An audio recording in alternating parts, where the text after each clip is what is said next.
Varicose veins కి సరైన చికిత్స కోసం సంప్రదించండి ఎవిస్ హాస్పిటల్. నమస్కారం, వెల్కమ్ టు సుమన్ టీవీ. నేను గీతాంజలి. మార్గశిర మాసం వచ్చేసింది. ప్రత్యేకంగా లక్ష్మీ పూజలు చేస్తూ ఉంటారు.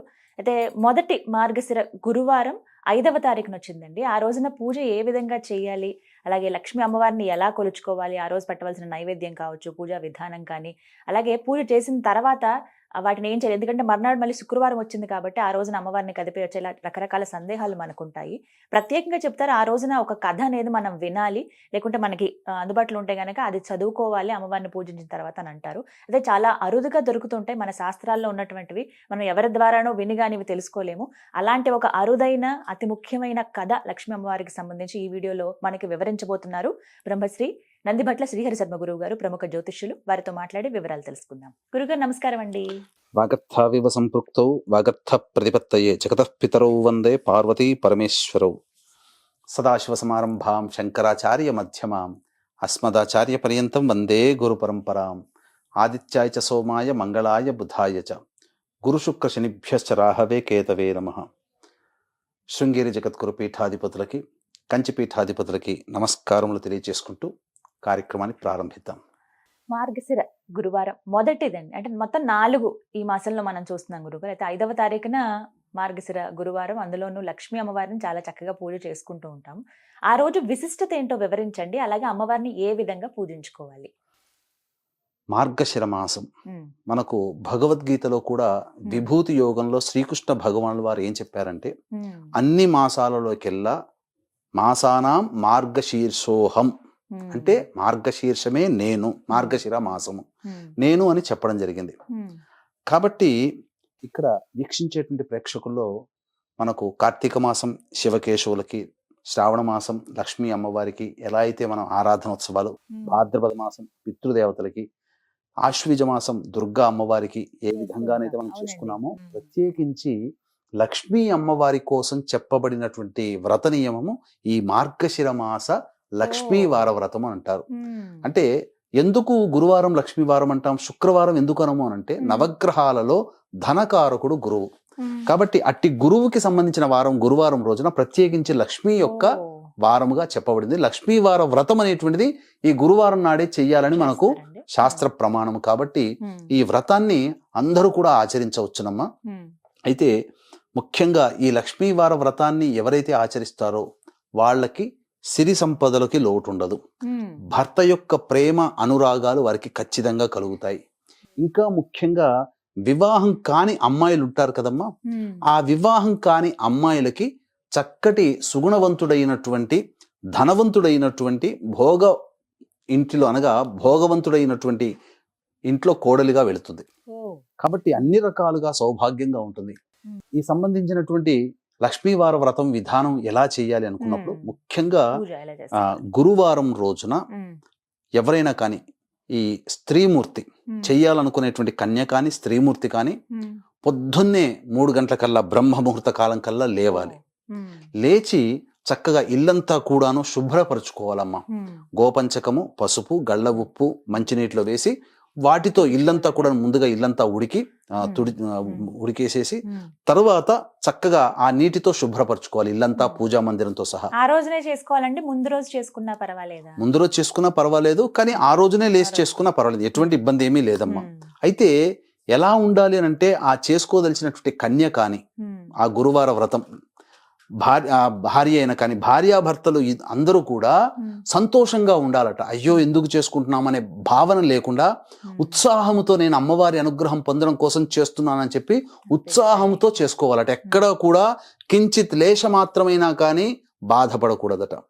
ఇక తరువాత ఆ స్త్రీమూర్తి లేచిన దారభిద ఆ విధంగా ఇల్లు శుభ్రపరచుకొని ముందు రోజు అనగా 5వ తారీఖు గురువారం కదమ్మా, 4వ తారీఖు రోజున ముందు రోజు తలంటి స్నానం చేయాలి. షాంపూలు వాడకుండా కుంకుడుకాయ రసముతో, శీకాకాయ రసముతో స్నానం ఆచరించాలి ఆ స్త్రీమూర్తి.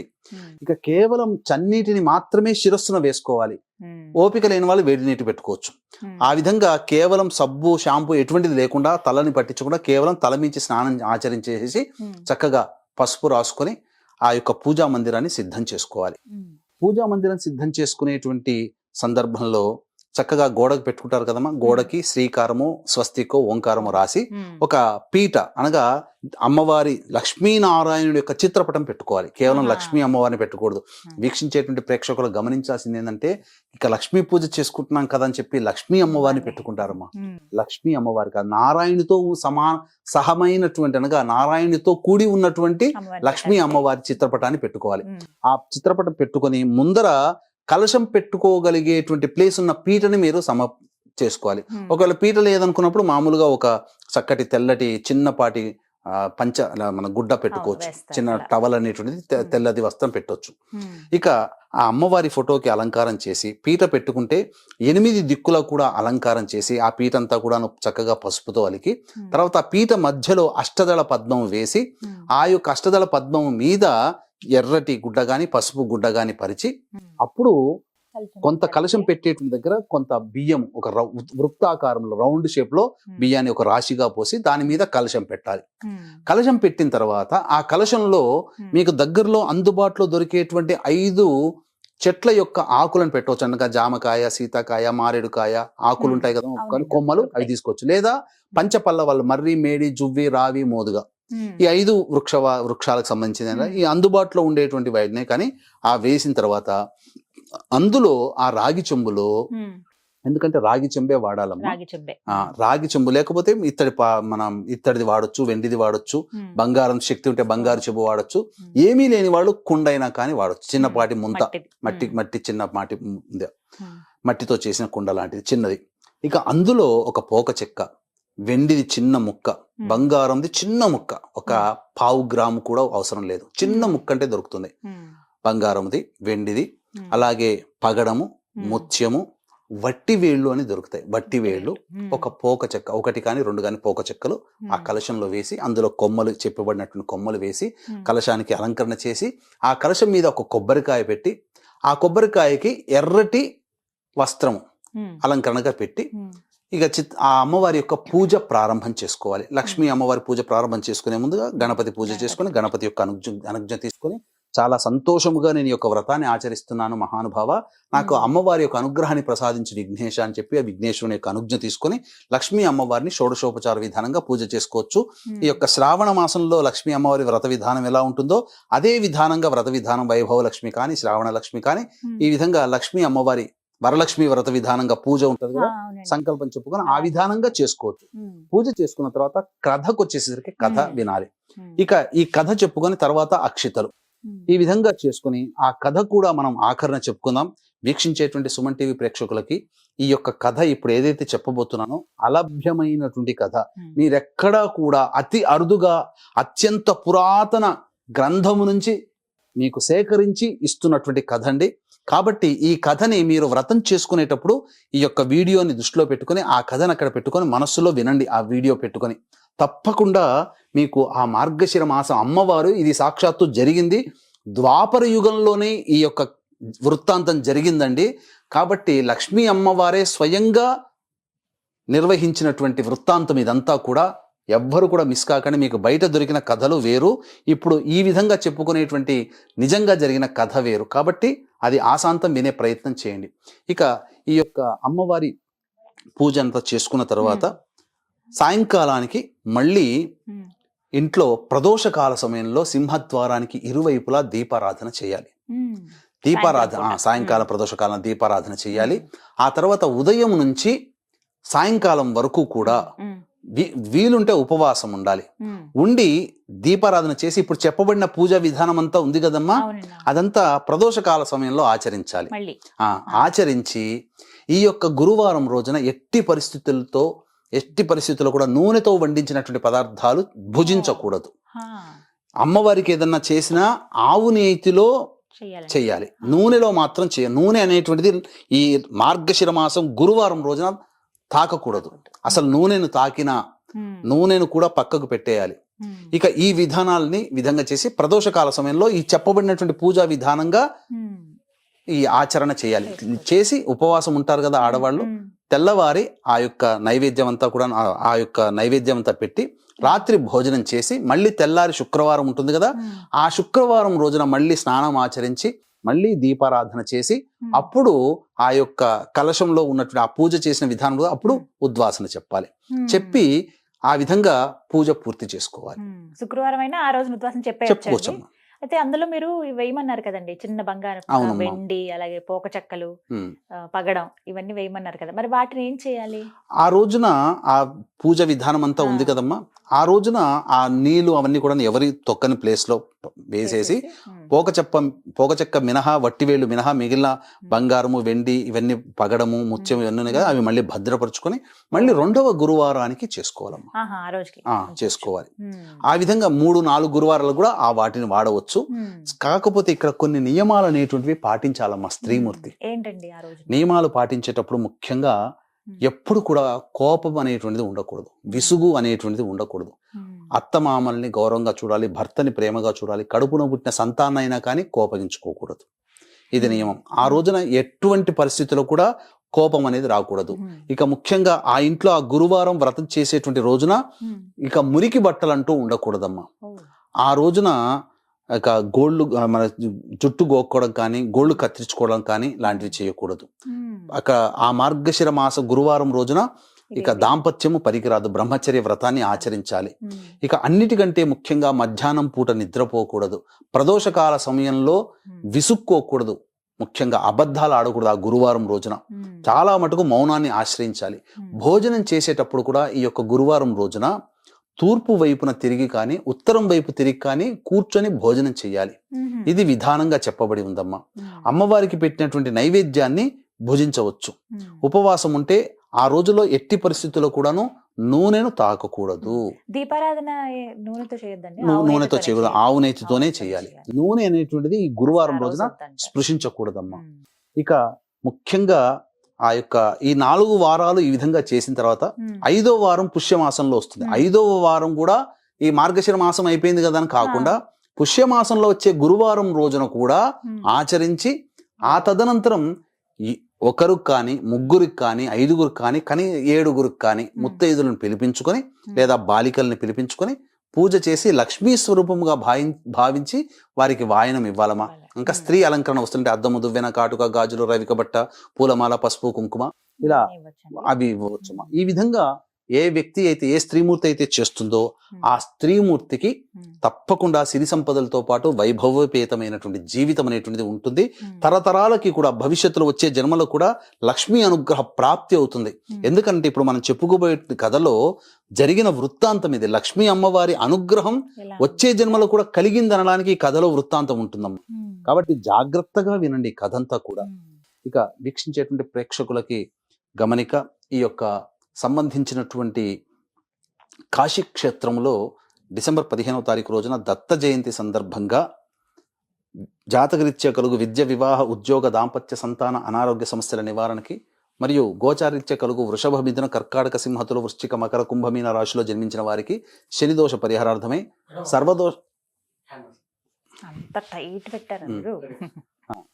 గోచారీత్యా కలుగు వృషభ, మిథున, కర్కాటక, సింహతులు, వృశ్చిక, మకర, కుంభమీన రాశిలో జన్మించిన వారికి శనిదోష పరిహారార్థమై సర్వదోష నివారణ పూజలు, హోమాలన్నిటి పర్ హెడ్ 1500 రూపాయలకి చేయించడం జరుగుతుంది.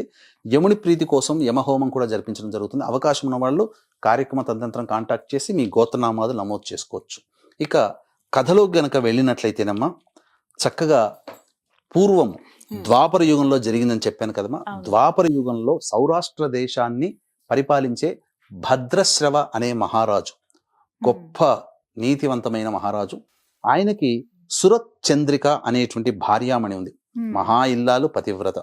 ఆమెకి 7గురు కొడుకులు, ఒక అమ్మాయి, శ్యామ బాల ఆమె పేరు. చక్కగా ఈ యొక్క రాజ్యాన్ని పరిపాలిస్తున్న సందర్భంలో ఒకానొక సమయంలో వైకుంఠంలో ఉన్నటువంటి విష్ణు భగవాన్ దగ్గర పాదాలను ఒత్తుతూ ఉన్నటువంటి అమ్మవారు కోరిక కలిగింది, ఈ యొక్క రాష్ట్రంలో, ఈ యొక్క ప్రపంచంలో ఎవరు ఈ మార్గశిర మాసంలో ఆచరిస్తున్నారు, మీకు మార్గశిర మాసం అంటే ఇష్టం కదా, కాబట్టి నన్ను ఎవరు అర్చిస్తున్నారో ఒకసారి అంతా కూడా నేను పరికించి వస్తానని చెప్పి భర్త దగ్గర అనుమతి తీసుకొని ఆ మహాలక్ష్మి భూలోకానికి వచ్చింది. అనేక దేశాలు తిరుగుతూ ఈ సౌరాష్ట్ర దేశం కూడా వచ్చింది. ఎందుకంటే ఈ లక్ష్మీ అమ్మవారి పూజకి ఈ భద్రశ్రవ అనేటువంటి ఒక మహారాజు మరియు సురచంద్రికకు సంబంధించినటువంటి పూర్వజన్మతో సంబంధం ఉన్నది లక్ష్మీ అమ్మవారి యొక్క వృత్తాంతం. కాబట్టి ఆ యొక్క రాజు కోట దగ్గరికి రాగానే దాసదాసీలందరూ అడ్డుకున్నారు, ఎవరమ్మా నువ్వు అని చెప్పి. వృద్ధ స్త్రీ బ్రాహ్మణ వేషంలో వచ్చింది అమ్మవారు. అంటే నేను సంబంధించినటువంటి పూర్వంలో వీరు ఒక వ్రతం చేశారు, కాబట్టి ఆ వ్రతం అనేది మళ్ళీ ఈ జన్మలో చెయ్యలేదు, ఈ వ్రతాన్ని ఆచరింప చెయ్యాలి అని చెప్పి తెలపడం కోసం వచ్చానమ్మా అని చెప్పగా ఆ పరిచారిక ఏం చేసిందంటే సురచంద్రికకి అందించింది రాణికి. చెప్పగానే ఆమె దగ్గర తీసుకుని వెళ్ళగానే, పూర్వజన్మలో నీవు ఒక వైశ్యురాలివమ్మా, ఒక వైశ్యుడికి భర్తగా ఉన్నావు, కడు దారిద్ర్యముతో బాధపడుతూ ఉన్నప్పుడు అప్పుడు ఈ వ్రతాన్ని ఆచరించమని చెప్పిన తర్వాత ఈ వ్రతాన్ని ఆచరించగానే గొప్పగా వైభవపేతమైన జీవితాన్ని గడిపావు. ఈ వ్రత మహత్యం వల్ల మళ్ళీ ఈ జన్మల్లో మీరిద్దరూ మళ్ళీ భార్యాభర్తలుగా లభించారు, కాబట్టి ఈ యొక్క వ్రతాన్ని ఆచరించమ్మా అని చెప్పగా, నువ్వెవరో మోసగత్తెలాగా ఉన్నావు అని చెప్పి అనుమానపడి కోపగించుకొని ఆమె చేతిలో ఉన్న కర్రని విదిల్చి పంపించి వేసింది, అవమానించి పంపించి వేసింది. అన్న తర్వాత, నువ్వు నన్ను పొమ్మంటావా, ఇక నేను నీ దగ్గర ఉండనులే అమ్మా అని చెప్పి వెళ్ళిపోతున్నప్పుడు ఆ ద్వారం దగ్గర ఆ కూతురు శ్యామబాల పట్టుకొని అడుగుతుంది, ఏంటమ్మా ఏం జరిగింది, ఇంతగా బాధపడుతూ వస్తున్నావు అంటే, ఫలానా ఇట్లా మీ అమ్మగారు ఇట్లా చేసిందమ్మా, వ్రతం ఆచరించమని చెప్పాను, అయినా ఆచరించలేక అనుమానించి నన్ను అవమానించి పంపించిందంటే దానికి ఏమి బాధపడకమ్మా అని చెప్పి, ఎలా ఆచరించాలి నాకు చెప్పమ్మా, నేను చేస్తాను అని చెప్పి ఆ యొక్క వృద్ధ స్త్రీ ఆ అమ్మాయికి వ్రత విధానం అంతా చెప్పి అమ్మాయి చేత ఆచరింపచేసింది. అయితే ఇక్కడ జరిగినటువంటి కథలో ఉన్నటువంటి ట్విస్ట్ ఏంటంటేనమ్మా, ఎప్పుడైతే లక్ష్మీదేవిని అవమానించి పంపిందో ఆమెకి క్రమంగా వైభవపేతన రాజ్యం అంతా కూడాను వైభవం అంతా పోయింది. ఈ శ్యామబాల కూతురు ఉంది కదా, ఆచరించినటువంటి విధానం చేత పక్కన పొరుగు రాజ్యంలో ఉన్నటువంటి, చెప్పాను కదా ఈ వ్రతం ఆచరిస్తే వైభవపేతమైనటువంటి భర్త లభిస్తాడు అని, పక్క రాజ్యంలో గొప్ప సంపన్న కుటుంబంలో ఉన్నటువంటి రాజు యొక్క కొడుకు మూలాధర్, ఆ మూలాధర్కి ఇచ్చి వివాహం చేయడం జరిగింది. ఆమె కన్య వెళ్ళిపోయింది. ఇక ఇక్కడ వీళ్ళకి క్రమంగా పూర్తిగా రాజ్యం అంతా నశించిపోయి బీదరికానికి చేరుకున్నారు. కానీ అక్కడ మాత్రం ఈ వృద్ధ స్త్రీ బ్రాహ్మణ చేసినటువంటి ఉపదేశ ప్రకారము మార్గశిర మాసంలో లక్ష్మీ వ్రతాన్ని ఆచరిస్తున్న కారణం చేత దినదిన ప్రవర్ధమానమవుతూ చక్కగా వైభవపేతమైన జీవితాన్ని సిరి సంపదలతో గడుపుతుంది అమ్మాయి. తర్వాత ఒక రోజున ఈ దారిద్ర్యాన్ని అనుభవిస్తున్నటువంటి భార్యాభర్తలు ఎందువల్ల కలిగింది అని చెప్పి బాధపడుతూ, అయినా మన అల్లుడు చాలా గొప్ప ధనికుడు అయ్యాడు, రాజు అయ్యాడు కదా, మరి మన అమ్మాయి కోడలు అయ్యింది కదా, ఒకసారి వెళ్ళి వాళ్ళ దగ్గర ఉన్నటువంటి వెళ్ళి బంగారాన్ని తీసుకుని వద్దాం, ఏదైనా కొంత ధనం సహాయం చేయమని అన్నప్పుడు చక్కగా ఆ రాజ్యం వెళ్తారు. వెళ్ళిన తర్వాత ఆ రాజ్యంలో ఒక కొలను దగ్గర స్పృహ తప్పి పడిపోతారు. ఆ పరిచారికలు చూసి నీళ్లు చల్లి లేపిన తర్వాత, ఎవరండి మీరు, చూస్తేనేమో రాజులాగా ఉన్నారు కానీ భిక్షగాడిలాగా మీ యొక్క వస్త్రధారణ ఉంది అని అంటే, నేను పలానా అమ్మాయి తండ్రిని అని చెప్పగానే, అయ్యో మా రాణిగారి తండ్రి మీరు అని చెప్పి పరుగున వెళ్ళి ఆ యొక్క శ్యామబాలకి చెప్పడం జరిగింది. చెప్పిన తర్వాత నా తండ్రి ఇంతటి దీనస్థితిలో ఉన్నాడా అని చెప్పి బాధపడుతూ వస్త్రములు, చక్కగా నగలు అన్ని కూడాను రథం ఇచ్చి పంపించింది. ఇంటికి తీసుకురాగానే చక్కగా ఆదరించి కడుపు నిండా భోజనం పెట్టి ఒక బిందె నిండా బంగారము ఇచ్చి తల్లికిమ్మని చెప్పి పంపించింది. వెళ్ళిన తర్వాత అక్కడ గనక చూసుకుంటే ఆ ఇంట్లోపలికి వెళ్ళి ఆ బిందె తీయగానే ఈ యొక్క అమ్మవారిని అవమానించిన కారణం చేత బంగారం కాస్త బొగ్గుగా మారిపోయింది. అయ్యో ఈ విధంగా జరిగింది అని చెప్పేసేసని బాధపడుతున్నారు.